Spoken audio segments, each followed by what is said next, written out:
Part 4, Chapter 1. The Karenins, husband and wife, continued living in the same house, met every day, but were complete strangers to one another. Alexey Alexandrovitch made it a rule to see his wife every day, so that the servants might have no grounds for suppositions, but avoided dining at home. Vronsky was never at Alexey Alexandrovitch's house, but Anna saw him away from home, and her husband was aware of it. The position was one of misery for all three, and not one of them would have been equal to enduring this position for a single day if it had not been for the expectation that it would change, that it was merely a temporary painful ordeal which would pass over. Alexey Alexandrovitch hoped that this passion would pass, as everything does pass, that everyone would forget about it, and his name would remain unsullied. Anna, on whom the position depended, and for whom it was more miserable than for anyone, endured it not only because she merely hoped, but firmly believed that it would all very soon be settled and come right. She had not the least idea what would settle the position, but she firmly believed that something would very soon turn up. Vronsky, against his own will or wishes, followed her lead, hoped too that something, apart from his own action, would be sure to solve all difficulties. In the middle of the winter, Vronsky spent a very tiresome week. A foreign prince who had come on a visit to Petersburg was put under his charge, and he had to show him the sights worth seeing. Vronsky was of distinguished appearance. He possessed, moreover, the art of behaving with respectful dignity, and was used to having to put up with such grand personages. That was how he came to be put in charge of the prince. But he felt his duties very irksome. The prince was anxious to miss nothing of which he would be asked at home. Had he seen that in Russia?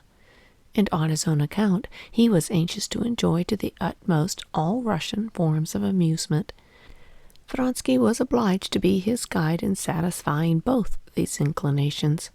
The mornings they spent driving to look at places of interest. The evenings they passed enjoying the national entertainments. The prince rejoiced in health exceptional, even among princes. By gymnastics and careful attention to his health, he had brought himself to such a point that in spite of his excesses in pleasure, he looked as fresh as a big glossy green Dutch cucumber. The prince had traveled a great deal, and considered one of the chief advantages of modern facilities of communication to be the accessibility of the pleasures of all nations. He had been in Spain, and there had indulged in serenades and had made friends with a Spanish girl who played the mandolin. In Switzerland he had killed chamois. In England he had galloped in a red coat over hedges and killed 200 pheasants. In Turkey he had got into a harem. In India he had hunted on an elephant. And now in Russia he wished to taste all the specially Russian forms of pleasure. Vronsky, who was, as it were, chief master of the ceremonies to him, was at great pains to arrange all the Russian amusements which had been suggested by various persons to the prince. They had racehorses, and Russian pancakes, and bear hunts, and 3-horse sledges, and gypsies, and drinking feasts, with the Russian accompaniment of broken crockery.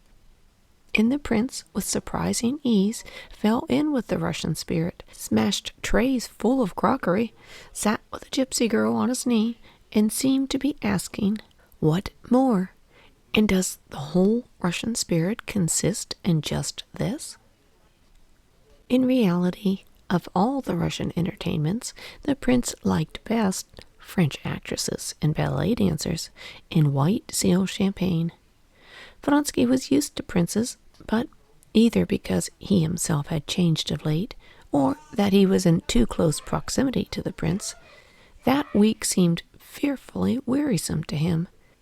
The whole of that week he experienced a sensation such as a man might have who is set in charge of a dangerous madman, afraid of the madman, and at the same time, from being with him, fearing for his own reason. Vronsky was continually conscious of the necessity of never for a second relaxing the tone of stern official respectfulness, that he himself might not be insulted. The prince's manner of treating the very people who, to Vronsky's surprise, were ready to descend to any depths to provide him with Russian amusements, was contemptuous. His criticisms of Russian women, whom he wished to study, more than once made Vronsky crimson with indignation. The chief reason why the prince was so particularly disagreeable to Vronsky was that he could not help seeing himself in him. And what he saw in this mirror did not gratify his self-esteem. He was a very stupid and very self-satisfied and very healthy and very well-washed man, and nothing else. He was a gentleman, that was true, and Vronsky could not deny it. He was equable and not cringing with his superiors, was free and ingratiating in his behavior with his equals, and was contemptuously indulged with his inferiors. Vronsky was himself the same, and regarded it as a great merit to be so. But to this prince he was an inferior, and his contemptuous and indulgent attitude to him revolted him. Brainless beef, can I possibly be like that? He thought. Be that as it might, when on the 7th day he parted from the prince, who was starting for Moscow, and received his thanks, he was happy to be rid of his uncomfortable position and the unpleasant reflection of himself. He said goodbye to him at the station on their return from a bear hunt, at which they had had a display of Russian prowess kept up all night.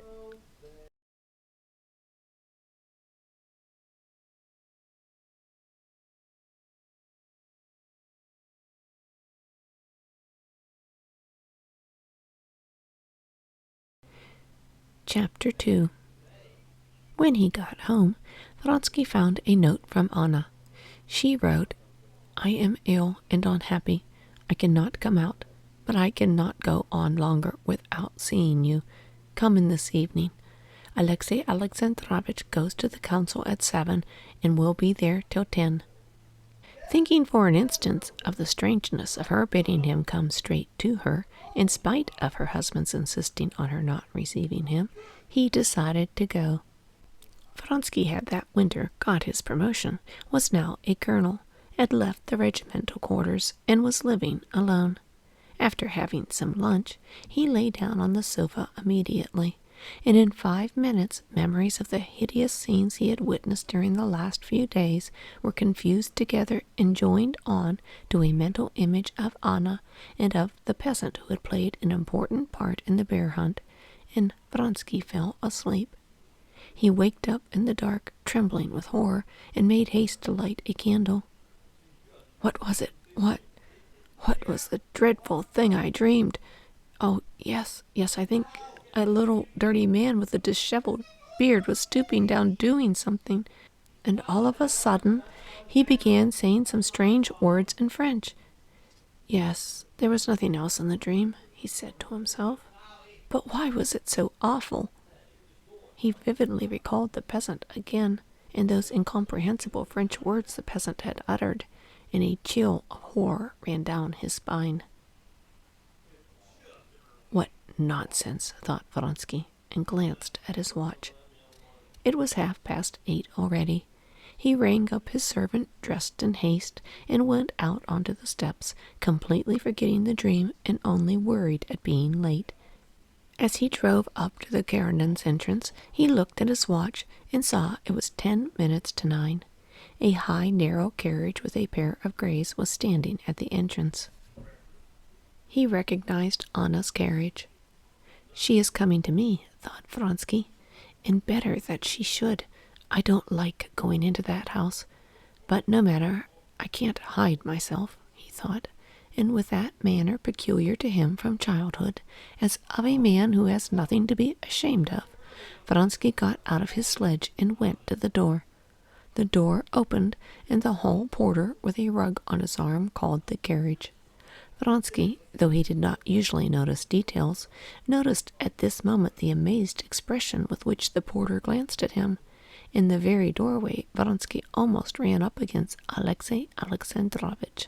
The gas jet threw its full light on the bloodless, sunken face under the black hat and on the white cravat, brilliant against the beaver of the coat. Karenin's fixed, dull eyes were fastened upon Vronsky's face. Vronsky bowed, and Alexey Alexandrovitch, chewing his lips, lifted his hand to his hat and went on. Vronsky saw him, without looking round, get into the carriage, pick up the rug and the opera glass at the window, and disappear. Vronsky went into the hall. His brows were scowling, and his eyes gleamed with a proud and angry light in them. What a position, he thought. If he would fight, would stand up for his honor, I could act, could express my feelings. But this weakness or baseness, he puts me in the position of playing false, which I never meant and never mean to do. Vronsky's ideas had changed since the day of his conversation with Anna in the reed garden. Unconsciously yielding to the weakness of Anna, who had surrendered herself up to him utterly and simply looked to him to decide her fate, ready to submit to anything, he had long ceased to think that their tie might end as he had thought then.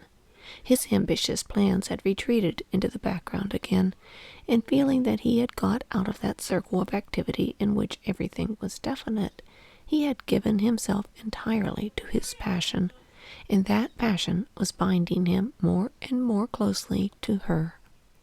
He was still in the hall when he caught the sound of her retreating footsteps. He knew that she had been expecting him, had listened for him, and was now going back to the drawing-room. "No," she cried, on seeing him, and at that first sound of her voice the tears came into her eyes. "No. If things are to go on like this, the end will come much, much too soon." "What is it, dear one?" "What? What? I've been waiting in agony for an hour, 2 hours. No, I won't. I can't quarrel with you. Of course you couldn't come. No, I won't." She laid her 2 hands on his shoulders and looked a long while at him with a profound, passionate, and at the same time searching look. She was studying his face to make up for the time that she had not seen him.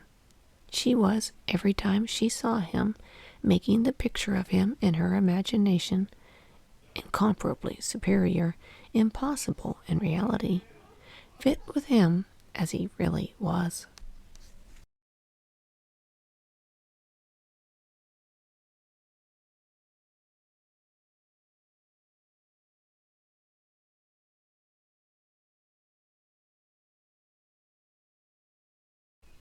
Chapter 3. "You met him?" she asked, when they had sat down at the table in the lamplight.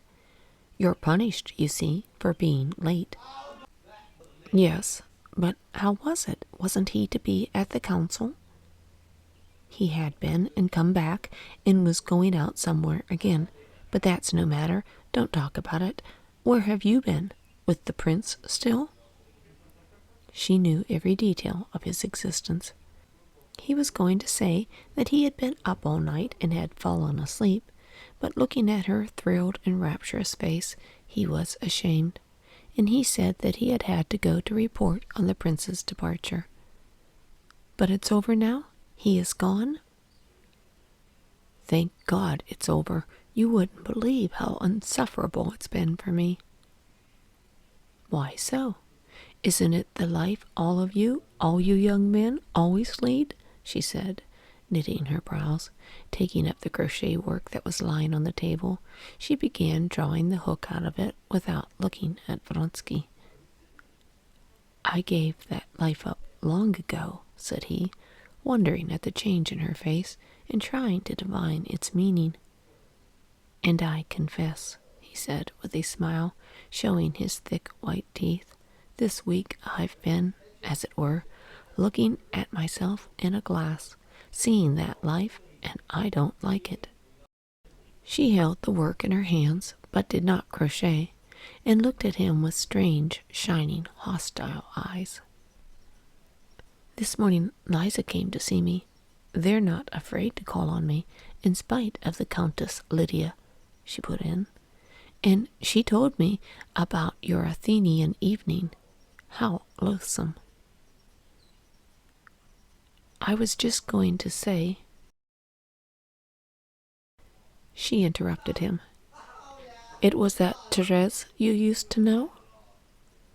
I was just saying... How disgusting you are, you men. How is it you can't understand that a woman can never forget that? She said, getting more and more angry, and so letting him see the cause of her irritation. Especially a woman who cannot know your life? What do I know? What have I ever known? She said. What you tell me. And how do I know whether you tell me the truth? Anna, you hurt me. Don't you trust me? Haven't I told you that I haven't a thought I wouldn't lay bare to you? Yes, she said, evidently trying to suppress her jealous thoughts. But if only you knew how wretched I am. I believe you. What were you saying? But he could not at once recall what he had been going to say. These fits of jealousy, which of late had been more and more frequent with her, horrified him, and however much he tried to disguise that fact, it made him feel cold to her, although he knew the cause of her jealousy was her love for him. How often he had told himself that her love was happiness, and now she loved him as a woman can love when love has outweighed for her all the good things of life.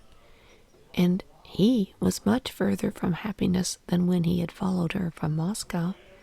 Then he had thought himself unhappy, but happiness was before him. Now he felt that the best happiness was already left behind. She was utterly unlike what she had been when he first saw her. Morally and physically, she had changed for the worse. She had broadened out all over, and in her face, at the time when she was speaking of the actress, there was an evil expression of hatred that distorted it.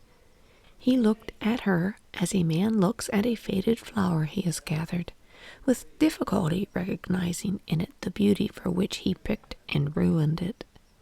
And in spite of this, he felt that, when his love was stronger, he could, if he had greatly wished it, have torn that love out of his heart.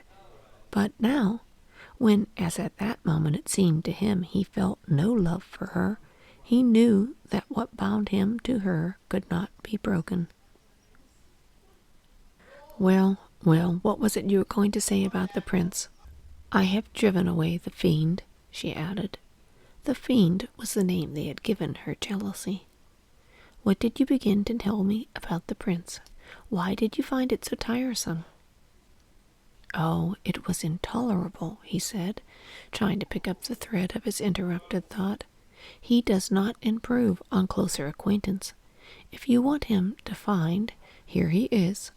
A prime, well-fed beast, such as takes medals at cattle shows, and nothing more, he said, with a tone of vexation that interested her. No, how so? She replied. He's seen a great deal, anyway. He's cultured. It's an utterly different culture. Their culture. He's cultivated, one sees, simply to be able to despise culture, as they despise everything but animal pleasures.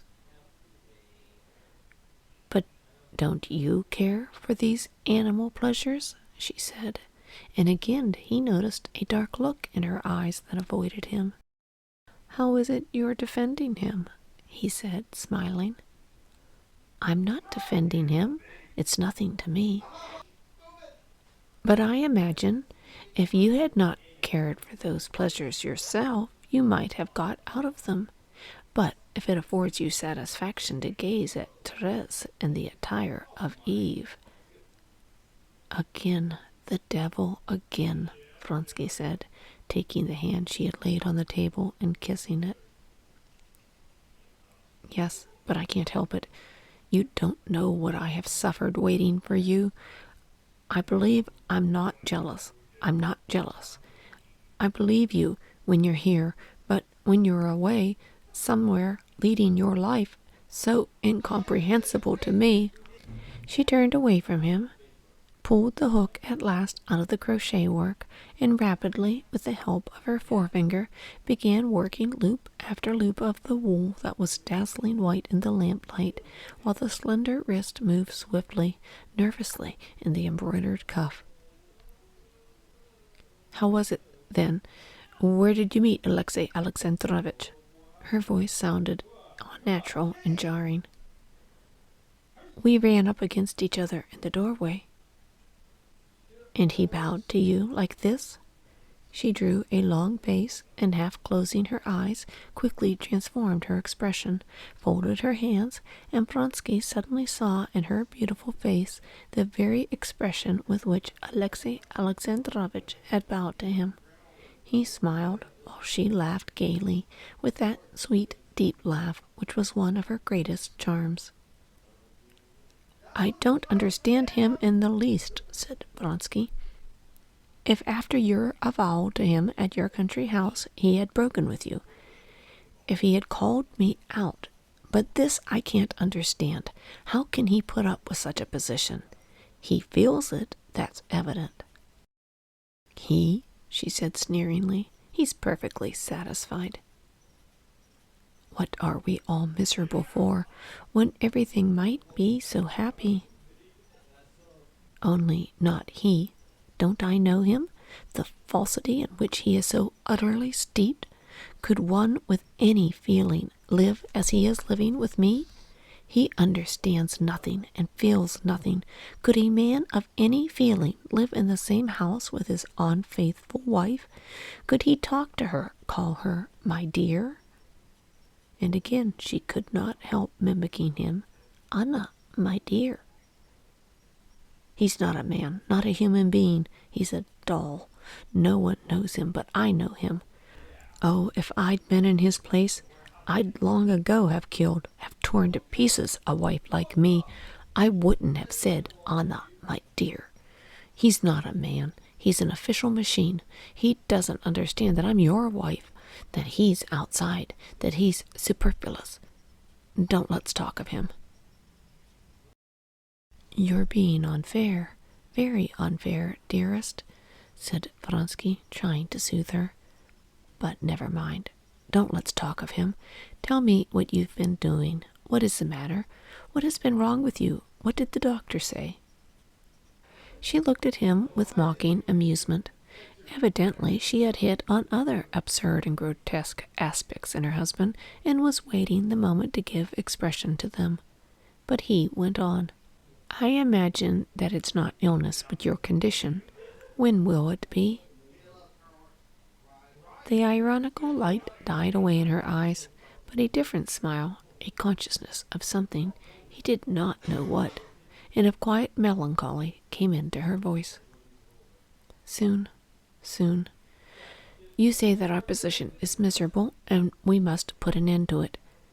If you knew how terrible it is to me, what I would give to be able to love you freely and boldly, I should not torture myself and torture you with my jealousy, and it will come soon, but not as we expect.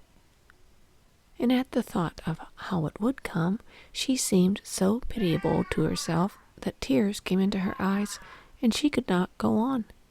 She laid her hand on his sleeve, dazzling and white with its rings in the lamplight.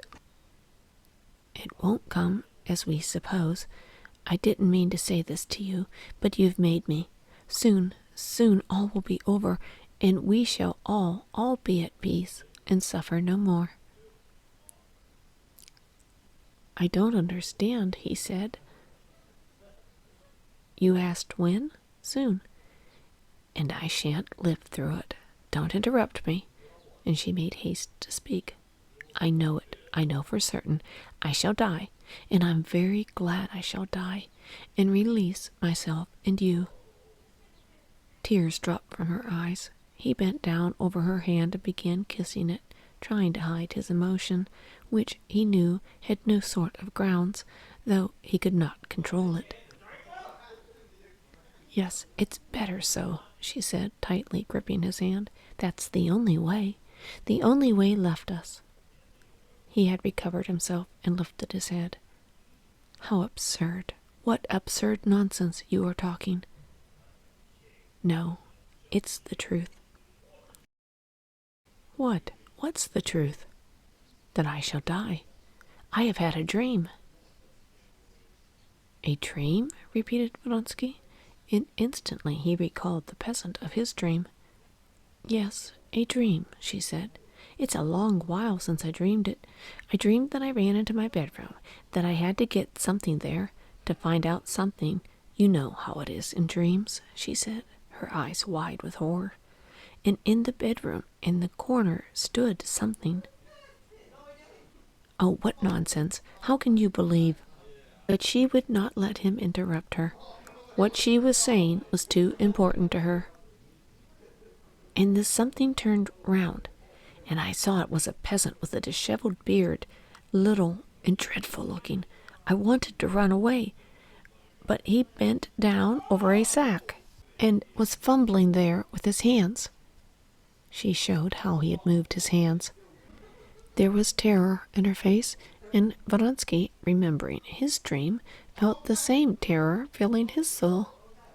He was fumbling and kept talking quickly in French.